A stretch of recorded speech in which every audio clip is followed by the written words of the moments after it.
El mundo vuelve a contener la respiración. La guerra entre Israel y Hamás ha estallado de nuevo y amenaza con conducir al mundo a una espiral de violencia, la cual probablemente nuestra generación nunca ha visto. Tras el infame ataque perpetrado el 7 de octubre por la organización yihadista que gobierna la Franja de Gaza, un viejo conflicto ha vuelto a reavivarse. Como bien decía, este conflicto entre Israel y Palestina no empieza hace 10 días, aunque quizás desde hace 10 días estamos viendo las imágenes más duras.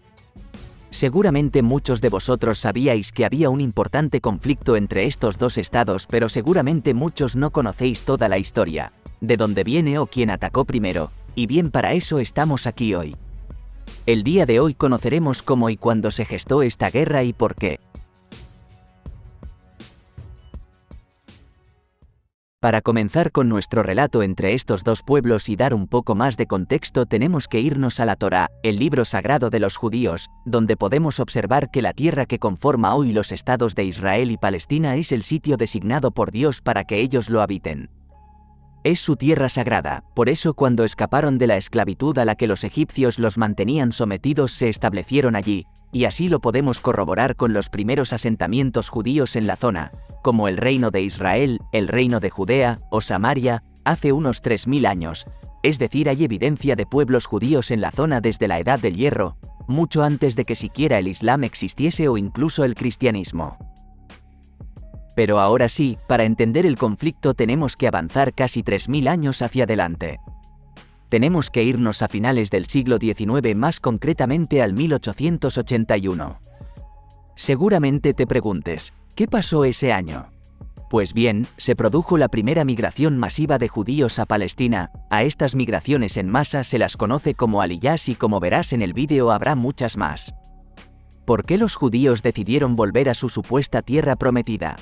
Este fenómeno es bastante simple de entender, se debió fundamentalmente a las constantes persecuciones que sufrieron a lo largo de la historia, especialmente en Europa, donde imperaba un fuerte antisemitismo. Fue precisamente en esos años cuando los judíos contemplaron por primera vez la creación de un Estado propio. A esas ideas se las conoce como sionismo y su principal propulsor fue el filósofo judío Moses Yes, y como te podrás imaginar, este Estado debía establecerse en Palestina. ¿Qué pasaba en Palestina en aquel momento? El territorio palestino cambió numerosas veces de mano, pero en aquel momento pertenecía al Imperio Otomano y se enmarcaba dentro de la región siria-palestina. Obviamente, ya existía como pueblo, pero nunca se había configurado como un país, algo así como el caso kurdo. Los judíos compraban tierras a las autoridades otomanas y a los terratenientes árabes, surgiendo de esta forma los primeros asentamientos agrícolas. Siendo precisamente en esa época cuando pueden apreciarse las primeras tensiones entre árabes y judíos. Con el surgimiento del sionismo dio lugar a la segunda aliyá, que ocurrió entre los años de 1904 y 1914, donde aproximadamente 40.000 nuevos judíos llegaron a Palestina, muchos de ellos rusos tras el fracaso de la revolución de 1905, es en ese mismo año cuando se funda el primer kibutz llamado Degania. En 1917 tiene lugar otro hecho histórico cuando por primera vez un mandatario internacional promueve la creación de un Estado judío en Palestina. Se trataba del ministro de Asuntos Exteriores británico Arthur James Balfour. Un año después termina la Primera Guerra Mundial y el Imperio Otomano, que combatió del lado de las potencias centrales, pierde la guerra y como consecuencia también el control de Palestina, que pasa a ser administrado por la Sociedad de Naciones hasta que en 1920 designa al Reino Unido como el administrador del territorio.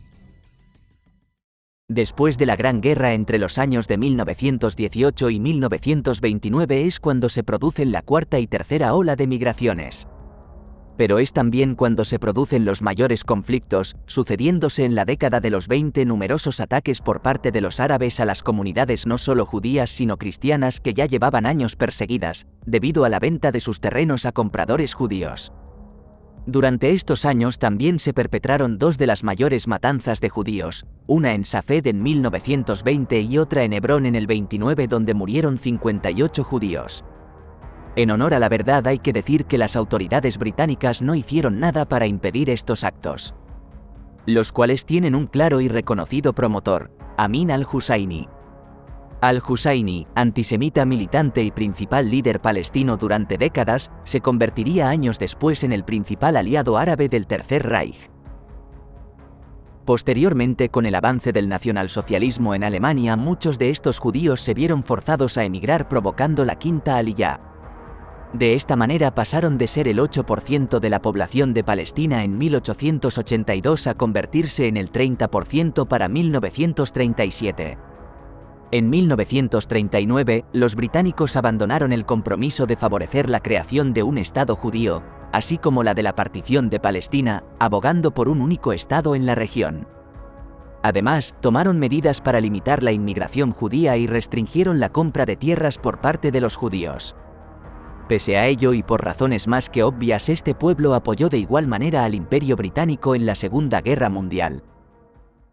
Tras la Segunda Guerra Mundial era imposible conciliar ya a las dos poblaciones, ambas facciones habían creado milicias que se atacaban entre sí y a los británicos, por tanto este país dispuso a la ONU la resolución del conflicto. La Asamblea General de las Naciones Unidas aprobó el 29 de noviembre de 1947 un plan que dividía a Palestina en dos estados, dando a los árabes y a los judíos una extensión similar de terreno. El 43,7%, unos 11.500 kilómetros cuadrados, para el Estado árabe, y el 53,6%, unos 14.100 kilómetros cuadrados, para el Estado judío.